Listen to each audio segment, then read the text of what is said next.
السلام علیکم ورحمۃ اللہ وبرکاتہ. میں آپ تمام لوگوں کو اپنے پروگرام یوتھ کے سوال میں ایک بار پھر سے خوش آمدید کہتا ہوں. پچھلی دفعہ کی طرح اس بار بھی میرے ساتھ موجود ہیں سر عارف عرفان اللہ. اور دراصل ہم نے اس طرح ذکر کیا تھا کہ ہمارے پروگرام کا فارمیٹ اسی طرح ہے کہ ہم یوتھ کے جو سوالات ہیں یا یوتھ کے جو مسائل ہیں ان پر ڈسکشن کرتے ہیں. اور آج اسی سلسلے میں ایک سوال جو مجھ سے پوچھا گیا وہ میں سر آپ سے پوچھنا چاہوں گا. ضرور سر, جو مجھ سے سوال پوچھا گیا وہ یہ کہ ہمارے یونیورسٹی میں دیکھا جاتا ہے, ایجوکیشنل انسٹیٹیوٹس میں دیکھا جاتا ہے کہ ہم ویسٹرن کلچر سے بہت زیادہ متاثر ہو گئے, خاص طور پہ ہماری یوتھ. اور اس ماحول میں کوئی شخص اگر دین کی طرف آتا ہے تو اس کے جو فرینڈ سرکل ہیں وہ کہتے ہیں یار تم بڑے مولانا بن گئے ہو, تمہارا پاس کس طرح کا تھا. اور اسی طرح اگر کوئی ہماری بہن حجاب لیتی ہے یا نقاب کرتی ہے, شرعی پردہ کرتی ہے, تو اسے اس کی یعنی کہ جو فرینڈ سرکل ہیں تانے دیتے ہیں, تمہیں کیا ہو گیا, اتنے ایکسٹریمسٹ کیوں بن گئے ہو. تو اس یونیورسٹی کے ماحول میں ایک نوجوان اپنے ایمان کو کس طرح بچائے, یہ سوال ہے. ماشاءاللہ, بہت اچھا سوال ہے. اور پہلے تو میں یہ ایکنالج کروں گا کہ یہ بات بھی بالکل صحیح ہے.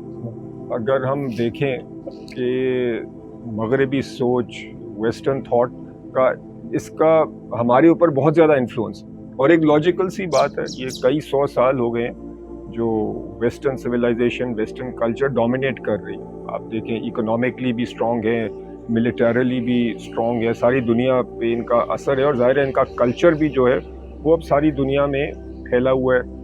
ان کا جو سوچنے کا طریقہ ہے وہ بھی ہماری یونیورسٹیز میں, اسکولوں میں, ہمارے سارے جو سسٹم ہے وہ انہی کے سسٹم کے تحت چل رہے ہیں. تو یہ کوئی حیران کن بات نہیں ہے کہ ہم مغربی سوچ سے, مغربی کلچر سے مرعوب ہیں, یعنی کہ ہم اپنے آپ کو ذرا کم سمجھتے ہیں, اس کو ہم ذرا اوورلی امپریسڈ ہیں. تو یہ پوائنٹ بالکل ویلڈ ہے, اور خاص طور پہ اسکولز, یونیورسٹیز میں, اور بلکہ اب ہر جگہ.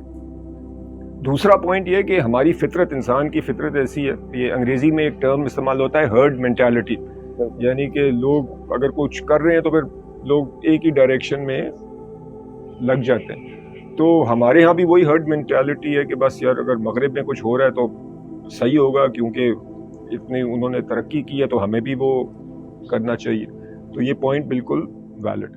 لیکن کچھ بنیادی مسئلے ہیں. مسئلے یہ ہیں کہ جس فاؤنڈیشن پہ مغربی کلچر, مغربی مائنڈ سیٹ, مغربی سوچ جس فاؤنڈیشن پہ وہ بنی ہے, اور جو ہمارے دین کا فاؤنڈیشن, فنڈامنٹل تھاٹس, ان میں فرق ہے, بنیادی فرق. اب وہ شاید کسی اور کانورسیشن میں ہم ان کو ڈسکس کریں, لیکن اگر کسی کو اس میں تھوڑا گہرائی میں جانا ہے تو ہمارے آئی بی اے میں لیکچرر ہیں فصیح احمد صاحب, ان کے بہت اچھے لیکچرز ہیں شعور کے پلیٹ فارم سے. تو میں ماڈرنزم کے حوالے سے, اس میں ماڈرنزم کی بات کرتے ہیں, اور ماڈرنزم ویسٹرن کلچر کا پھر ہمارے اوپر کیسے انفلوئنس ہوا. تو میں انکریج کروں گا اپنے ویورز کو کہ آپ وہ دیکھیں. بٹ ابھی تو میں یہ اکنالج کروں کہ ہاں یہ پرابلم ہے, اور اگر کوئی دین کی طرف آتا ہے کہ جیسا آپ نے سوال پوچھا, بالکل اس کا مذاق اڑایا جاتا ہے. تو اب ہم اس کا کیا کریں؟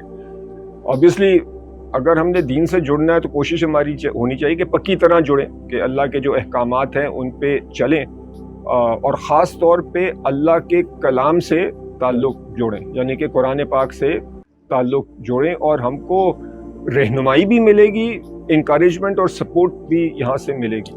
اور خاص طور پہ جو اب یہ سوال پوچھا گیا ہے, اس کے کانٹیکسٹ میں میرے خیال میں جو انبیاء کے قصے ہیں ان میں ہمارے لیے رہنمائی بھی ہے, اور ایک سورٹ آف ایموشنل بوسٹ بھی ہے. آپ دیکھیں حضرت نوح علیہ السلام کی کہانی, 950 سال تک انہوں نے دعوت دی, ان کا خوب مذاق اڑایا گیا, کچھ ہی لوگوں نے بات مانی.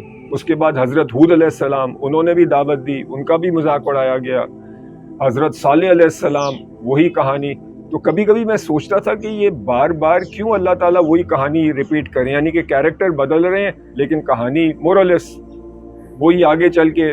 حضرت شعیب علیہ السلام اور حضرت لوط علیہ السلام میں کچھ کامن ہے لیکن پھر ڈفرینسز آتے ہیں.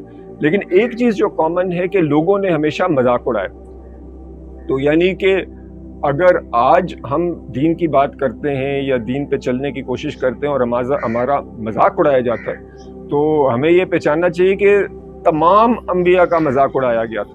تو جب ہم یہ دل سے پڑھتے ہیں تو اس سے ہمیں ایک طریقے سے سکون ملتا ہے کہ ایک طریقے سے جو انبیاء کے ساتھ ہوا وہ اب ہمارے ساتھ ہو رہا ہے. تو یہ تو بہت ایک اعزاز کی بات ہے. اور دوسرا ہمیں یہ ریکگنیشن ہوگی کہ یہی ایکسپیکٹیشن ہم نے اینڈ میں جا کے اللہ کو اپنا انفرادی جواب دینا, اور ہماری یہ کوشش ہونی چاہیے کہ ہم صحیح راستے پہ رہیں. تو یہ اگر ہمارا مائنڈ سیٹ ہوگا تو نسبتاً بات آسان ہو جائے. سر اس طرح جس طرح ڈاکٹر اسرار رحمہ اللہ بیان فرمایا کرتے تھے کہ امہ ود ان امہ کریٹ کی جائے, جی تو یونیورسٹی میں بھی یعنی میری بھی سجیشن ہوگی کہ ہم اپنا ایک ماحول کریٹ کریں, اپنی ایک سراؤنڈنگ کریٹ کریں اور دین کو آپس میں سیکھیں. بالکل ایسا ہی ہے. یعنی کہ ہم نے جدھر بھی ہیں جس انوائرمنٹ میں ہیں ہم خود بھی دین پہ رہیں اور کوشش کریں کہ دوسرے لوگ جو ہم خیال ہیں, جو دینی مزاج کے ہیں, جو دین میں آگے چلنا چاہتے ہیں ان کے ساتھ جڑیں. یہ اپنے ایمان کی اگر ہم حفاظت کرنا چاہتے ہیں تو ظاہر ہے سب سے پہلا کام ہے کہ اللہ سے جڑیں, اللہ کے احکامات پہ چلیں, اللہ کے کلام سے جڑیں, لیکن ساتھ ساتھ اللہ کے بندوں سے جڑیں, ایسے لوگوں سے جڑیں جن کا وہی مشن ہے, وہی پرپس ہے. تو پھر ایسے لوگ ایک دوسرے کو سپورٹ کرتے ہیں, ایک دوسرے کو اسٹرینتھ دیتے ہیں, ایک ایموشنل اسٹرینتھ, ایک سوشل اسٹرینتھ ملتی ہے جب آپ لائک مائنڈڈ لوگوں کے ساتھ ملتے ہیں, اور پھر آپ کو زیادہ طاقت ملتی ہے دوسری فورسز کو کاؤنٹر کرنے. آج کل کا جو میں کہوں گا جو میجر ایک بیٹل ہے وہ ایک انٹلیکچوئل بیٹل اور بیٹل آف آئیڈیاز ہے. تو اس بیٹل میں ظاہر ہے کسی بھی بیٹل میں آپ نے اپنی ٹیم کو سارٹ آف جمع کرنا ہے, اس کو اسٹرینتھن کرنا ہے. تو یہ ہمارا کام ہونا چاہیے, خاص طور پہ ہر جگہ ہونا چاہیے. لیکن ہمارا چونکہ یونیورسٹی سے تعلق ہے, یونیورسٹیز کے اندر ہمیں ایک بہت اچھے طریقے سے, آسان طریقے سے لوگوں کے ساتھ جمع ہونا چاہیے اور اپنے جو پوائنٹس ہیں وہ آگے جا کے پھیلانے چاہیے. بیک فٹ پہ نہیں جانا چاہیے. اگر ہم پیچھے خاموش ہو جائیں تو جو غلط نظریات ہیں وہ پھر حاوی ہو جائیں گے, اور انفارچونیٹلی اس وقت ہیں, تو ہمیں کاؤنٹر ان کو کرنا ہے مل کے. تو بہت اچھا پوائنٹ ہے.